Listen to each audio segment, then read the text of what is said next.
Bom dia a todos, bom dia a todas, bom dia para você que está nos assistindo pela Pop TV em Sobradinho e Porto Alegre. Sejam todos muito bem-vindos e bem-vindas a mais um ICL Mercado Investimentos. E já deixa seu bom dia aí no chat, dúvida também se tiver. E conta da onde você está assistindo o nosso programa, porque o Diego já está lá na redação, de olho nos comentários. O que a gente vai falar hoje aqui com vocês? Hoje tem varejo, então vamos saber o comportamento do varejo nesse mês de março.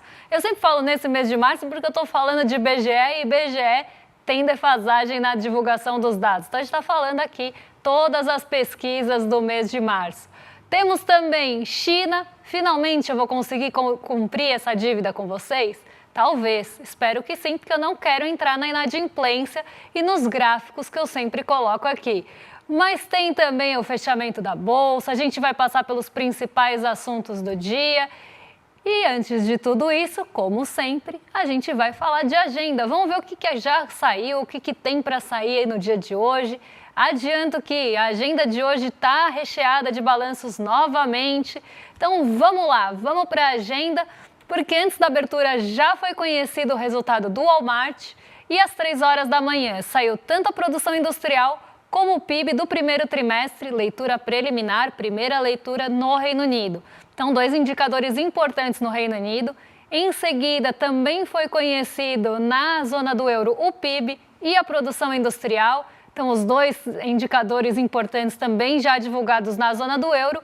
E a AIE publicou o seu relatório mensal, também ligado a energia e petróleo. Mas vamos seguir porque tem mais coisa na agenda. Às 8 horas da manhã saiu aqui no Brasil, às 8 não, né? Às 9 horas da manhã saiu o varejo restrito e ampliado. Esse dado a gente vai trazer com detalhes para vocês. E taxa de desemprego da OCDE também foi divulgada na França às 7 horas da manhã. Às 9h30 tem pedidos de auxílio-desemprego na semana até dia 10 de maio nos Estados Unidos. Lembrando que o mercado de trabalho lá está num papel central, está no olho ali, no holofote, no olho do furacão, eu ia falar, mas pega meio mal, né? Mas enfim, está nos holofotes, está ali bem no foco dos investidores, porque foi uma diretriz colocada pelo Fed para diminuir ou não a taxa de juros. Então essa é uma métrica que está sendo analisada de perto e por isso ganha relevância.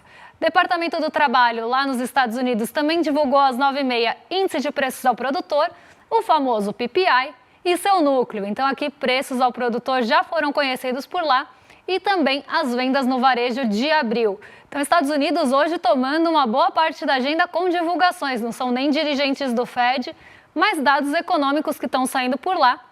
Como falei, dados econômicos que tendem a ganhar um pouco mais de peso, um pouco mais de relevância, sobretudo depois da indicação do Fed desse acompanhamento mais próximo, tanto da atividade econômica quanto do mercado de trabalho, e a inflação também não fica fora dessa.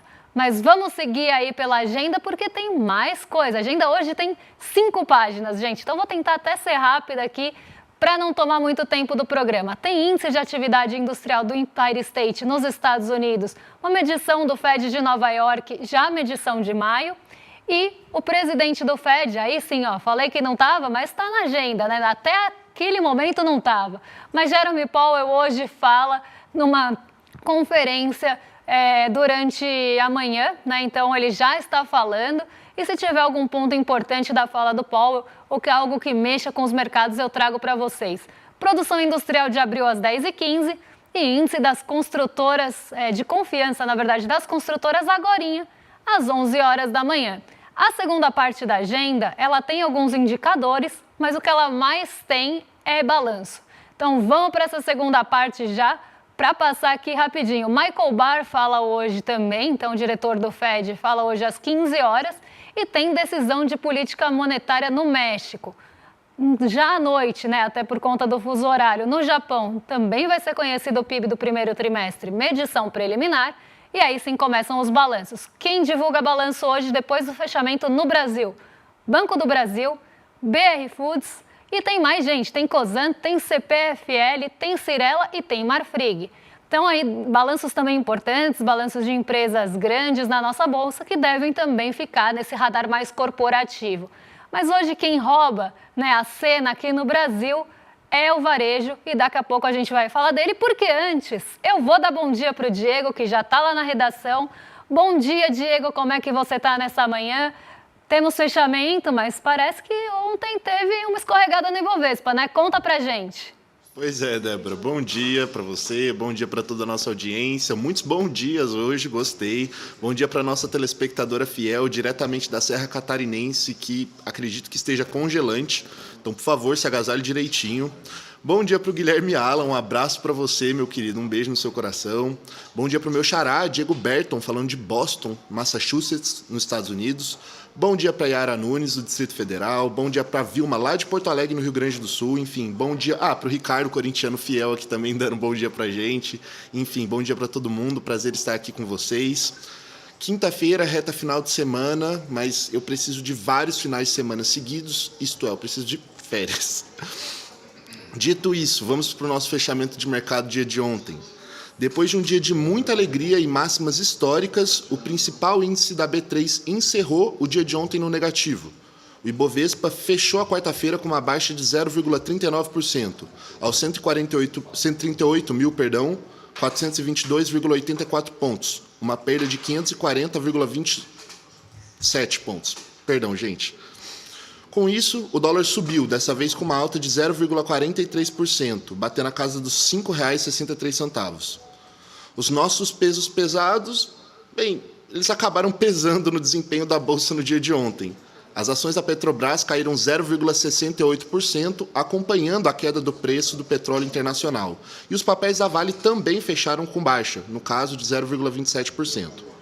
No nosso Brasilzão, a temporada de balanços corporativos está chegando ao fim, o que, junto com a divulgação de dados econômicos, tem chamado bastante a atenção dos nossos investidores. No dia de ontem, um dado econômico que chamou a atenção foi o volume de serviços. Divulgado pelo IBGE, o Instituto Brasileiro de Geografia e Estatística, os serviços cresceram 0,3% em março, uma desaceleração em relação à alta de 0,9% observada em fevereiro. Em segundo plano, a estimativa preliminar do resultado primário das contas do governo federal em abril, feito pelo IPEA, o Instituto de Pesquisa Econômica Aplicada, também chamou a atenção. O levantamento aponta um superávit primário de 17,7 bilhões de reais no mês de abril de 2025. No acumulado no ano, o resultado primário apresenta um superávit de 73,9 bilhões de reais, isso ante um superávit de 34,3 bilhões no mesmo período de 2024. Em Wall Street, as bolsas fecharam sem direção única, com os agentes de olho tanto na viagem do Laranjal ao Oriente Médio, mas também nas declarações de dirigentes do Federal Reserve, o Banco Central dos Estados Unidos. O que chamou a atenção nessa viagem ao Oriente Médio foi um acordo com a Qatar Airways para a compra de Boeings e o anúncio de, aparentemente, 600 bilhões de dólares por parte da Arábia Saudita nos Estados Unidos. Ainda assim, parece que isso não animou muitos investidores, Débora. Com isso, o Dow Jones caiu 0,21%, enquanto o S&P 500 avançou 0,7% e o Nasdaq subiu 0,72%. Débora? Vamos lá, né? Vamos entender o que quebrou o otimismo ontem aqui na Bolsa, porque na verdade não foi uma quebra de otimismo somente, né? Não foi só isso que aconteceu. Ontem a gente teve o que a gente chama de ajuste na Bolsa, ou realização de ganhos. A nossa Bolsa ela subiu por vários dias consecutivos e com isso ela foi renovando máximas, foi renovando topo. Quando isso acontece, já é esperado que em algum momento tenha ajuste, que as pessoas realizem os ganhos, como aconteceu com os bancos no dia anterior.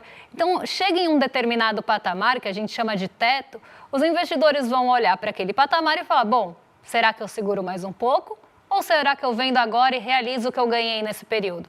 Como eu sempre falo aqui, que esse dinheiro não tem nenhum compromisso com o fomento da nossa bolsa ou das nossas empresas ou do nosso país, ele quer mesmo é buscar o lucro ali no curto prazo, principalmente. Quando você tem esse movimento de muitas altas seguidas, chega num dado ponto que você sofre essa realização de ganhos. O que é isso? As pessoas vendem os ativos para realizar lucro e isso faz com que os preços comecem a cair. Isso foi o que a gente viu acontecer ontem na nossa bolsa. Mas tem uma série de outros fatores que a gente pode analisar junto a essa realização de ganhos. Porque esse foi o movimento principal, eu diria o principal condutor. muitas empresas sendo realizadas, a bolsa de uma forma geral sendo realizada, e aí as pessoas vão embolsar esse lucro e quando voltar ali uma expectativa que ela caiu num piso interessante para se comprar, a gente tem o topo e o piso, tá? São dois pontos importantes, são quase patamares psicológicos, um para furar para cima e o outro para romper para baixo, né? São pontos que são difíceis de ter esse rompimento. Então, quando você chega naquele ponto, as pessoas realizam o ganho e esperam o ativo cair um pouco para voltar a comprar, para ficar nesse movimento de ganha e realiza, quando cai compra de novo e aí volta a subir. Então esse movimento é muito comum e já era esperado. O dólar, ele também teve uma valorização frente ao real por dois motivos. Um, por esse movimento de realização, que faz com que também recurso estrangeiro saia da bolsa. Lembrando que aí os últimos meses foram meses de muita entrada de recurso, um fluxo estrangeiro muito grande para buscar algumas barganhas, algumas oportunidades que tinham na nossa bolsa, ativos que estavam mais baratos mesmo. E aí com a volta do apetite pelo risco também nos Estados Unidos, por conta da diminuição da tensão da guerra comercial da China com os Estados Unidos, com a trégua dos 90 dias, o recurso também volta um pouco mais para lá, para buscar ganho no mercado estadunidense. Então a gente vê também essa saída de recurso não só pela realização, mas por essa busca de ganho fora do Brasil e principalmente nos Estados Unidos, que tinha aí sofrido muita instabilidade, muita incerteza nos últimos dias. Então são dois movimentos conjuntos também que levam o dólar a subir um pouquinho. Não foi uma alta tão preocupante, mas o dólar subiu um pouquinho. Hoje o movimento, se der tempo a gente vai mostrar para vocês, o movimento já está contrário. Então, para vocês verem mesmo que foi muito ligado a esses ajustes e essa realização de ganhos. E os juros, eles acabaram tendo uma leve alta ontem, apesar dos serviços terem ficado abaixo do esperado.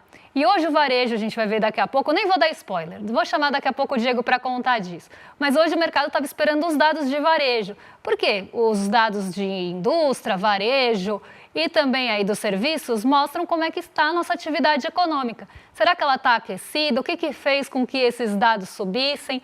E isso leva, né, o mercado de juros também para determinados patamares, já que você tem, né, essa medição, né, de termômetro de atividade econômica dentro das pesquisas do IBGE, e os juros são uma forma de frear a atividade econômica. Então, se você tem se a gente tivesse, por exemplo, não foi o caso, mas uma atividade de serviços muito acima do esperado, vocês poderiam imaginar que os juros iam ter uma alta mais forte. Por quê? O mercado ia falar, olha, está muito aquecido, vai começar a trazer inflação, então vamos subir juros para frear isso. E aqui, gente, não é a minha cabeça, eu estou falando da cabeça do mercado até para a gente entender como essas dinâmicas funcionam para poder criticar, né? Então a gente tem que entender como essa cabeça funciona e como essas dinâmicas são dadas para a gente poder, inclusive, falar sobre elas e entender o que acontece ali no mercado financeiro. Então ontem o movimento foi de leve alta nos juros, mas não foi uma alta tão expressiva porque os serviços não surpreenderam. Mas agora a gente vai ver as expectativas do mercado para o varejo. Então, Diego, conta pra gente, porque eu não quis dar spoiler, hein? Vou deixar o Diego contar o que o mercado estava esperando para o setor de varejo no mês de março. Olha, Débora, a expectativa do mercado para o varejo no mês de março é de que as vendas do varejo restrito tenham subido 1% somente em março. Isso depois de uma alta mais tímida, de 0,5% em fevereiro. Tem gente mais pessimista, achando que pode até cair 0,4% e, por outro lado, uns mais animadinhos, prevendo um salto de 2%. Mas a aposta no meio do caminho é esse 1% mesmo. Agora, se a gente compara com março do ano passado, o papo muda um pouco. A expectativa é de uma queda de 0,6%. A estimativa é que, no acumulado do ano, ainda role um crescimento positivo. Nada espetacular, mas também não é para jogar a toalha. Março, por outro lado, deve vir com um sinal positivo, puxado por uma base econômica bem mais sólida, mas com algumas travas no caminho. Como sempre, né, Débora? Mas, afinal de contas, o mercado acertou ou errou?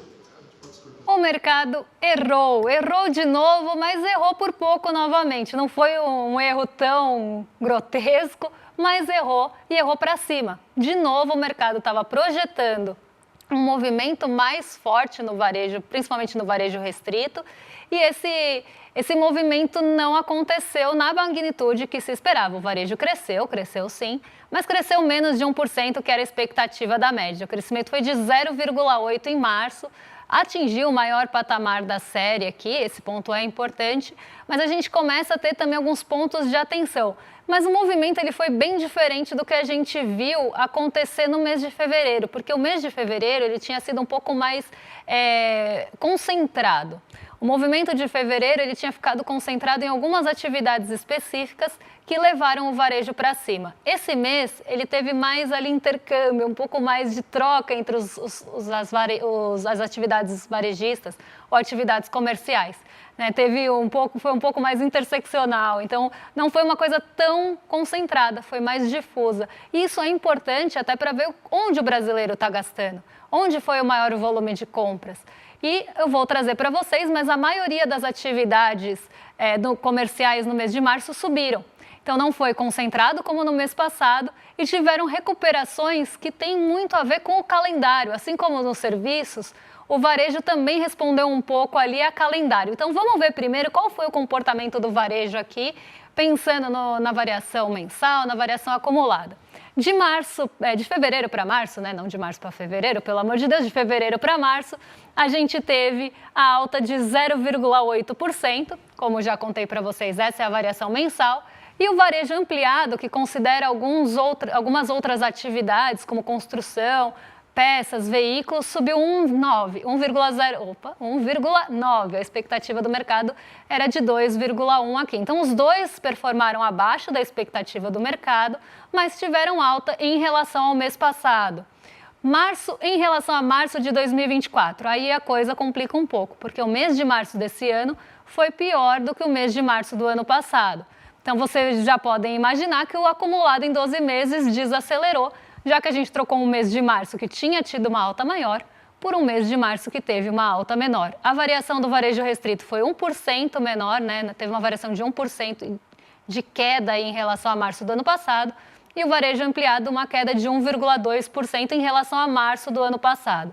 No acumulado de 2025, janeiro a março, alta de 1,2% no varejo restrito e 1,1% no ampliado, e os 12 meses com alta de 3,1%, desculpa aqui, engasguei, 3,1% no varejo restrito acumulado em 12 meses e 3% no ampliado. Agora eu vou trazer para vocês, eu trouxe só o gráfico do varejo restrito, que é até o mais olhado, porque a gente teve um comportamento importante no acumulado em 12 meses. Como eu falei, a gente está substituindo um mês de março que teve uma variação maior por um mês de março com uma variação menor aqui no gráfico acumulado em 12 meses. Então, a gente esperava já que fosse ter desaceleração, mas olha que comportamento importante e interessante está tendo o varejo agora. A gente tem um varejo que sai lá de dezembro de 2023 com acumulado em 12 meses de 1,7%. E ele vai tendo uma alta bem relevante aí até julho, né, de 2024. Então, você tem esse movimento ascendente, então o varejo acelerando e tendo ali um pé no acelerador mesmo, as pessoas consumindo mais no varejo, o volume de vendas no varejo crescendo até que chega ali em 3,6%. Tem uma quedinha para agosto e depois o movimento é ascendente de novo. Então, a gente tem 3,9%, 4,1%, aí ele começa a andar um pouco de lado e começa a declinar nesse ano. Podem ver aí que de janeiro para março, a gente começa a ter declínio no volume acumulado em 12 meses. O que isso mostra para a gente? Que o varejo pode estar desacelerando. Por mais que a gente tenha tido alta, por mais que a gente tenha tido um comportamento positivo nos 12 meses e no ano, ele está tendo um comportamento positivo desacelerado em relação a meses anteriores. Isso pode trazer, né, um comportamento de desaceleração do varejo. As pessoas estão comprando, o volume está crescendo? Tá, mas não no mesmo ritmo que estava no passado. E isso acende alerta. Por quê? A gente tem taxa de juros subindo, que afeta varejo, a gente tem a inflação, que acaba até direcionando o varejo, porque entre comprar ali com a renda disponível, você pode optar por bens essenciais e não por todos os bens. Então, você pode deixar um bem considerado supérfluo ou que não tem uma necessidade primordial para depois. E isso começa a afetar o varejo. Então, a taxa de juros, ela tem um impacto muito grande no varejo. E não é à toa que toda vez que sobe juros ou que a gente tem movimentação de juros, o setor de varejo é o primeiro a cair, por exemplo, em ativos financeiros. Porque o que se espera? Que as pessoas vão comprar menos porque vão ter menos crédito. Mas vamos ver essa variação por atividade, porque aí eu vou explicar o que levou esse comportamento também no mês. Vou começar pelo destaque: livros, jornais e papelaria, que subiram 28% nesse mês, o volume subiu bastante, mas no acumulado, olha como está lá, 5,9% de queda. Por que a gente tem isso nos livros, jornais e papelaria? Para quem lembra, no mês passado foi um dos destaques negativos do varejo, né? Tinha caído no mês passado quase 11% ali, então foi um mês muito ruim para livros, jornais e papelarias. O que tem em março que não tinha nos outros anos para levar as pessoas a comprarem livros, materiais aí ligados à papelaria? Volta às aulas. Até o calendário escolar ajudou muito para isso. Então você tem a compra aí de livros didáticos e outros itens de papelaria que acaba tendo uma sazonalidade, mas que teve aí um impulso e ajudou as atividades varejistas aí, né? O varejo geral foi uma atividade que ajudou bastante. Outra que ajudou bastante e que eu acho que vale a gente falar é equipamento e material de escritório. Equipamento e material de escritório, normalmente, né, tem uma sensibilidade maior a dólar. E a gente teve um dólar ali um pouco mais baixo no mês. E as pessoas ficam também esperando promoções, mas mais dólar aqui. E aí o que aconteceu? As pessoas estavam esperando um momento melhor para comprar esses itens, até para formar estoque. E quando o dólar deu uma trégua, deu uma baixada, você tem essa maior compra desses itens até para formar estoque ao preço de $1 mais baixo. Então esses itens aí de equipamento e material para escritório, principalmente eletrônicos, né, a gente tem aí essa maior sensibilidade e por isso também essa alta observada no varejo. Vamos pegar outro aqui para falar que eu acho interessante: móveis e eletrodomésticos. Móveis e eletrodomésticos tiveram queda no mês de março, 0,4% de queda, mas ainda estão no acumulado positivo. O que a gente tem que pensar? Essa desaceleração do acumulado em 12 meses do móveis e eletrodomésticos, que já pode estar acontecendo, e essa queda no mês. As pessoas estão comprando menos móveis e eletrodomésticos, porque móveis e eletrodomésticos, de uma forma geral, precisam de crédito. Não é um setor que nem hiper e supermercados, que as pessoas não se endividam para comprar. Normalmente se endividam para comprar móveis e eletrodomésticos. E com uma renda ali que pode estar indo mais para hiperes e supermercados e também, né, junto a isso, um crédito mais restrito, esse setor vai começar a sofrer e pode começar a trazer esse sinal de alerta também.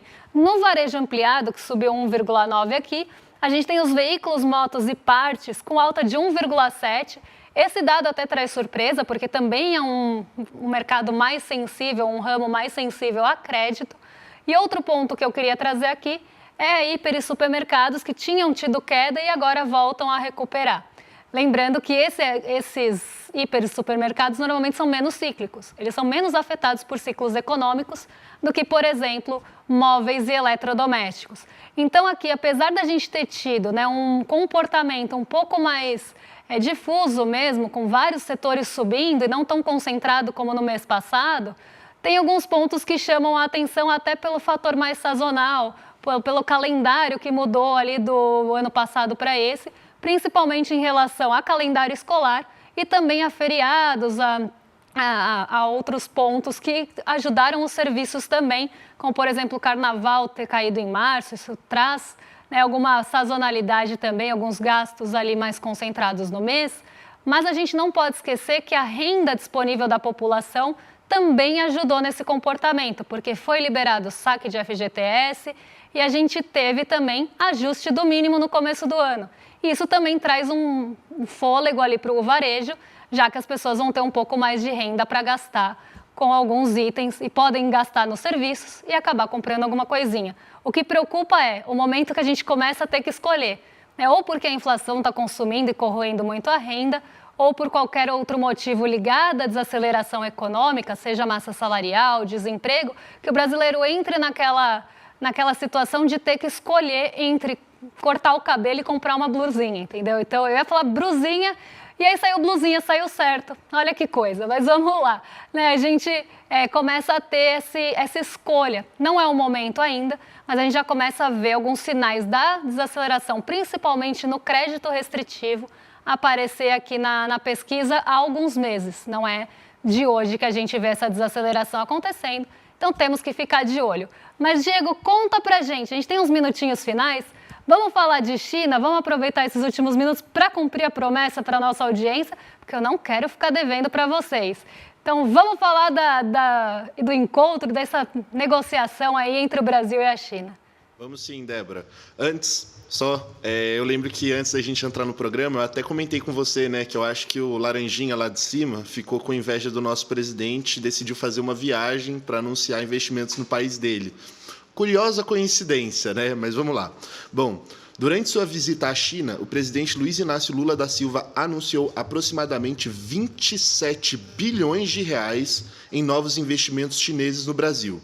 O anúncio foi feito nesta segunda-feira, dia 12, por Jorge Viana, presidente da Apex Brasil, logo após o encontro entre empresários dos dois países em Pequim. A comitiva brasileira chegou em peso lá em Pequim. 11 ministros, o presidente do Senado, Davi Alcolumbre, e cerca de 200 empresários.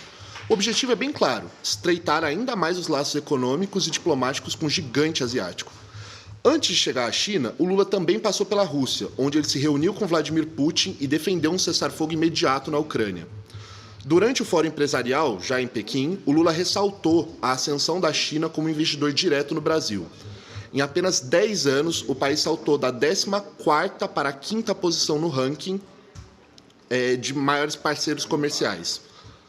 Hoje, a China é o principal parceiro comercial do Brasil e o maior investidor asiático no país. Agora, falando dos investimentos propriamente ditos, gostaria de destacar alguns aqui.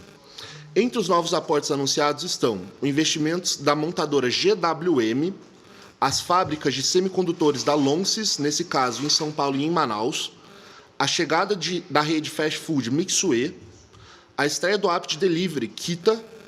Além disso, há expectativa de aportes em setores estratégicos como aviação, mineração e indústria farmacêutica. Olha, Débora, particularmente eu, Diego, tenho sentimentos mistos quanto a esses anúncios. Mas eu queria ouvir de você, Débora. A notícia é tão boa quanto alguns veículos de mídia fazem parecer? Olha, eu também tenho sentimentos mistos e aí eu tenho que falar, não sei qual é a opinião da nossa audiência, até peço que deixem a opinião de vocês, mas quando a gente olha principalmente aquela tabela, né, eu vou ser muito breve aqui porque eu tenho 1 minuto para falar de China, mas quando a gente vê aquela tabela dos investimentos, a gente vê um protagonismo nesses investimentos, mais ali no fast food, né, até que é um fast food que cresceu muito, né, ganhou um valor de mercado bem grande nos últimos tempos, tá ali concorrendo com Starbucks, enfim, é uma rede de fast food de bebidas. E aí a gente começa a ver a qualidade também desse investimento. Eu acho que mais do que o investimento, mas vai gerar emprego. Sim, vai gerar emprego. Mas qual é a qualidade, quais são os setores desse investimento? Porque vamos voltar lá para a tabela que tem ali o valor investido em bilhões ali em cada um. Quando a gente pega, né, o app de delivery, ele está com 5 bilhões. Né? A montadora de carros ainda vai lá, mas ainda são carros, né? Mas tem a parte elétrica, né? Sim, tem a parte elétrica, vai ter investimentos nessa parte, mas a gente ainda está falando de montadora de carros aqui, 6 bilhões. Né? Se a gente vai para bebidas e sorvetes, que é o fast food aqui, 3,2 bilhões. E aí a empresa de semicondutores, que poderia ali ter um valor mais, né, agregado, ser uma tecnologia, e aí também trago aquele ponto, a gente vai aprender a fazer essa tecnologia ou só vai produzir aqui? Né? Esse é um ponto de questionamento. O investimento é muito menor, né? 650 milhões. Então a gente vê, né, um montante desses 27 bi, um montante grande indo para indústrias aí de delivery, de sorvete, né? Tem também aquela de carregador de carros, né? Então a gente vê alguns setores, inclusive, conhecidos aqui no Brasil. Claro que na China isso pode ser diferente, mas aqui no Brasil, conhecidos até por precarização do trabalho, aplicativos de delivery. A gente está falando de fast food, né, que é ali um ramo alimentício que não é dos melhores. Então, quando a gente olha a qualidade, tudo bem que vai gerar emprego, tudo bem que é investimento aqui no país, Mas mais que isso, né? Poderia ser um valor maior ali para os semicondutores, para a gente ter, né, essa base tecnológica aqui? Poderia, mas não é. Né? Eu tive que falar muito brevemente, mas queria deixar esse ponto de reflexão para vocês e até ouvir de vocês no chat, depois eu leio. Eu sempre leio o chat, então podem deixar a opinião de vocês, porque ela é muito bem-vinda. E agora, né, eu vou, antes de passar para o rolê, chamar vocês para se inscreverem na nossa aula que acontece hoje. Então, olha lá, 45 do segundo tempo. Entre em islmercado.com.br para garantir sua vaga, se é que você já não garantiu, para poder assistir a aula do GCE hoje com o Eduardo Moreira, porque as elites odeiam o povo brasileiro. Um tema interessantíssimo e que precisa aí ser discutido e que vai ser a aula magna da nossa segunda turma da pós-graduação do ICL. Então, uma aula aberta, né? Normalmente a aula magna é a primeira aula inaugural e você vai ter essa aula aberta, mas você precisa se inscrever no nosso link para ter acesso. E agora sim, eu passo para o rolê ICL na sequência, on time hoje, assim como a Chante, always on time, para Roberta Garcia e o Guga Noblar receberem vocês em mais que excelente companhia. Um beijo e até amanhã. Chegou o momento. Hoje, às 20 horas, vamos nos encontrar na aula inaugural da segunda turma da pós-ICL. Por que as elites odeiam o povo brasileiro? Vamos olhar de frente para a estrutura que impede o país de se desenvolver e entender como ela foi construída historicamente. Vou mandar o link para o seu e-mail e para o seu WhatsApp 1 hora antes da aula começar. Garanta o seu lugar. Don't waste my time. Na loja Sou ICL você encontra camisetas, canecas, mochilas e bonés que carregam ideias.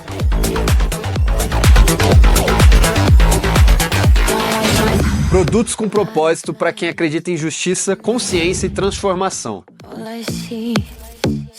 Vista, use, leve a luta com você. Acesse souicl.com.br e escolha o que representa você. ICL, souicl.com.br, tá tudo lá.